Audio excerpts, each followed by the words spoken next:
Esta noche nuestros enemigos íntimos de la historia, dos generales imprescindibles para entender el mundo antiguo. Por un lado, Aníbal Barca, el cartaginés, el gran estratega, aquel que puso en jaque a la mismísima Roma durante la Segunda Guerra Púnica. Por otro, Escipión, Publio Cornelio Escipión, llamado el Africano por su resonante victoria en Zama. Dos mentalidades opuestas, pero unidas por la guerra, por la brillantez, por la lucidez a la hora de combatir, a la hora de dirigir tropas.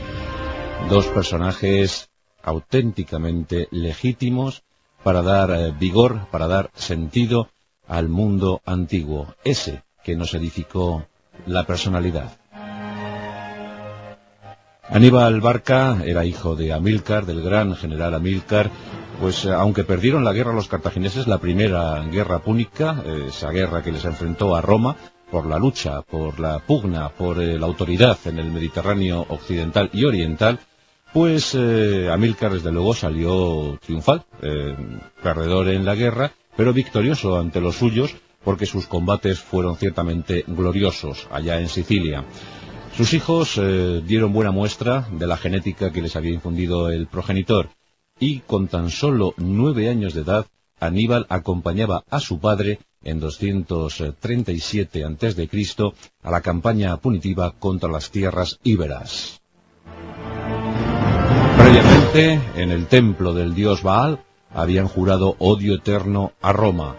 Esa camada de leoncillos, como así gustaba denominar a sus hijos Amílcar, pues darían muy buena medida del poder cartaginés. La Segunda Guerra Púnica estaba a punto de estallar. Tras la muerte de Amílcar, en situación violenta, le sucedió su yerno Asdrúbal el Bello, aquel que fundara Cartago Nova. Y cuando falleció este, víctima de un soldado iracundo, Aníbal, con tan solo 26 años, asumió el mando de las tropas cartaginesas acantonadas en Iberia. La situación no es que gustasen demasiado a los sufetes cartagineses, pero los tiempos imponían su demanda, y esta era que Aníbal dirigiera las tropas de Cartago hacia las puertas de Roma. Una expedición como jamás se había visto en aquel mundo antiguo: 100.000 infantes, más de 12.000 jinetes, 50 elefantes. En una gesta sin igual atravesaron los Pirineos y también los Alpes. De todos los elefantes, tan solo uno quedó vivo para llevar en sus lomos al enfermizo Aníbal. Aníbal, en los pantanos del norte italiano, había perdido un ojo, víctima de un tracoma, y bueno, pues mientras se recuperaba, iba a lomos de ese único elefante. Así que la gesta de los elefantes de poco sirvió, tan solo para llevar a Aníbal durante unos cuantos kilómetros. Pero Roma se enfrentaba a la Segunda Guerra Púnica y a la mente más brillante de aquel tiempo, Aníbal.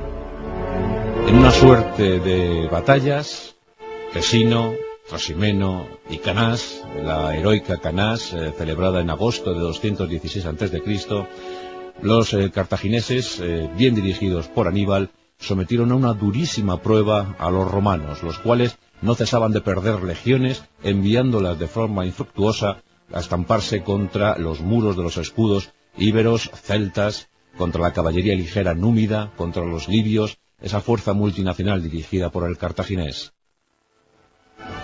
Uno de los soldados romanos que aprendieron a base de derrotas fue Publio Cornelio Escipión.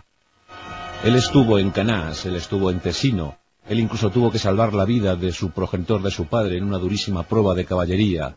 Supo todo lo que había que saber de la guerra gracias a Aníbal. Aprendió a base de palos, a base de mandobles, cómo debía comportarse en un campo de batalla. Y muy pronto, Publio Cornelio Escipión, 11 años menor que Aníbal, había nacido en 236 a.C., se hizo con fama suficiente para granjearse la amistad de los senadores republicanos romanos, y estos le confiaron las tropas. Escipión puso pie en tierra hispana, y en una operación de guerra relámpago tomó el control de Cartago Nova. Juró vengar la muerte de su padre y tío en Cástulo, en actual Linares, en Jaén. Allí habían muerto los Escipiones. Y en esos apenas 4 años sometió a la tierra íbera y la cedió al control de Roma. En 206 a.C., Escipión regresaba a Roma para recibir el triunfo. Tenía tan solo 30 años y era el personaje más querido, más popular de toda la República Romana. Mientras tanto, Aníbal, que tenía la victoria en su mano tras la gran hazaña de Canás, pues decidió no tomar Roma. Se quedó a las puertas. Nadie sabe qué operó en su mente para que no asumiera semejante decisión. Lo cierto es que las tropas cartaginesas avanzaron hacia el sur, tomando eso sí la segunda ciudad en importancia de Roma, Capua, y allí se estableció para esperar unos años. ¿Acaso la sublevación de las tribus latinas federadas a Roma?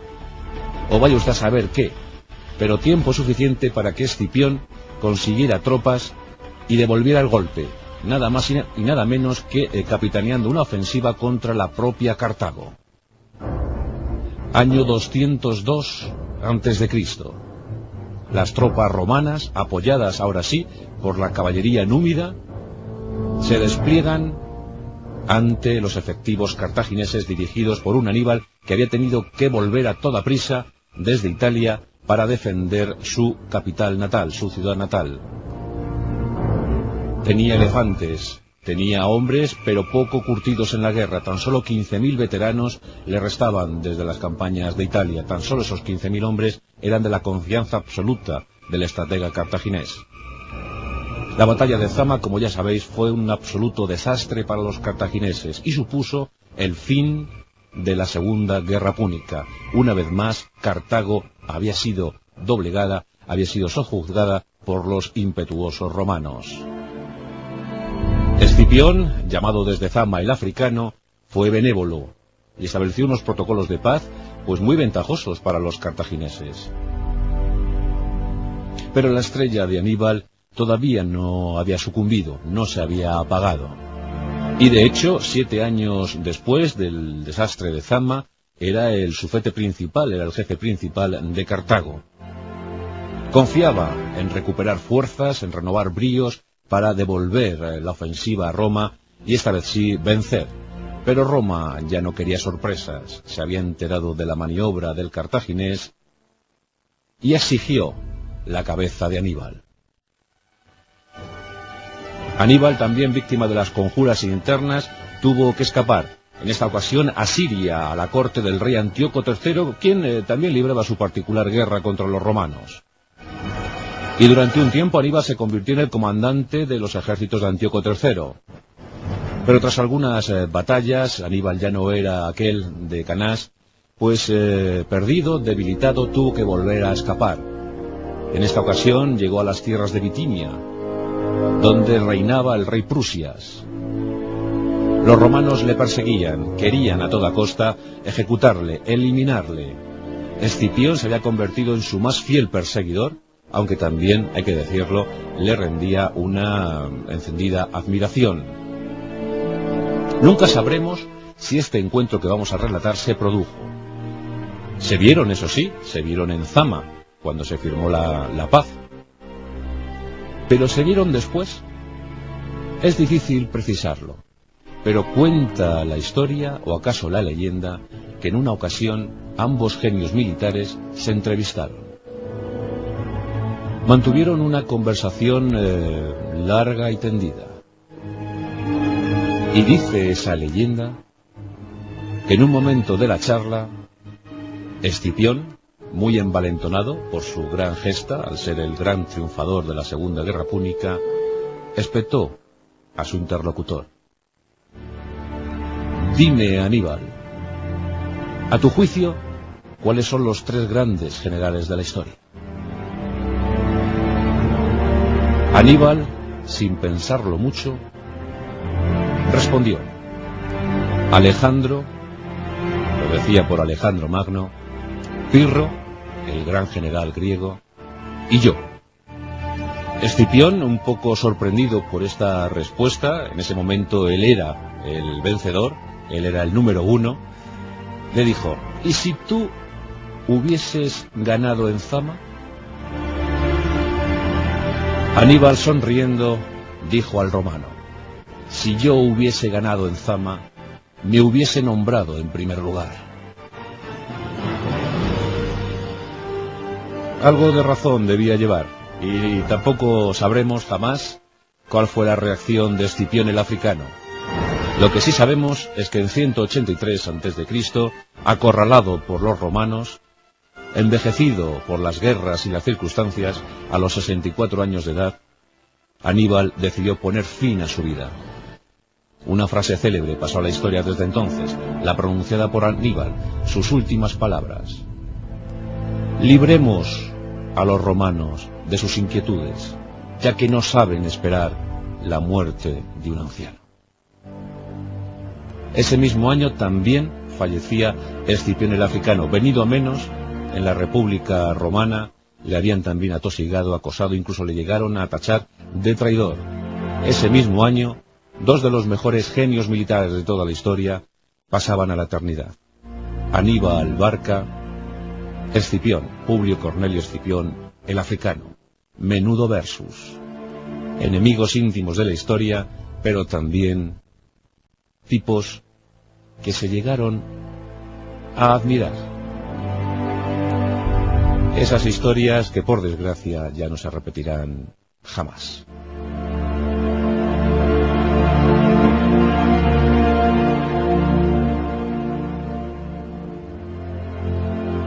La Rosa de los Vientos, con Juan Antonio Cebrián.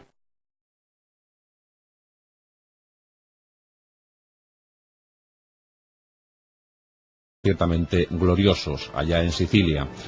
Sus hijos dieron buena muestra de la genética que les había infundido el progenitor, y con tan solo 9 años de edad, Aníbal acompañaba a su padre en 237 a.C. a la campaña punitiva contra las tierras íberas. Previamente, en el templo del dios Baal, habían jurado odio.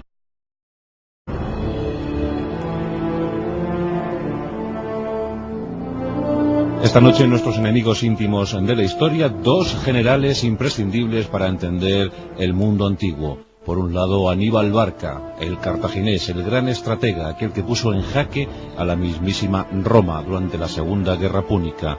Por otro, Escipión, Publio Cornelio Escipión, llamado el africano eterno a Roma. Esa camada de leoncillos, como así gustaba denominar a sus hijos Amílcar, pues darían muy buena medida del poder cartaginés. La Segunda Guerra Púnica estaba a punto de estallar. Tras la muerte de Amílcar, en situación violenta, le sucedió su yerno Asdrúbal el Bello, aquel que fundara Cartago Nova, y cuando no, por su resonante victoria en Zama. Dos mentalidades opuestas, pero unidas por la guerra, por la brillantez, por la lucidez a la hora de combatir, a la hora de dirigir tropas. Dos personajes auténticamente legítimos para dar vigor, para dar sentido al mundo antiguo, ese que nos edificó la personalidad. Aníbal Barca era hijo de Amílcar, del gran general Amílcar, pues aunque perdieron la guerra los cartagineses, la primera guerra púnica, esa guerra que les enfrentó a Roma, por la lucha, por la pugna, por la autoridad en el Mediterráneo occidental y oriental, pues Amílcar desde luego salió triunfal, perdedor en la guerra, pero victorioso ante los suyos, porque sus combates fueron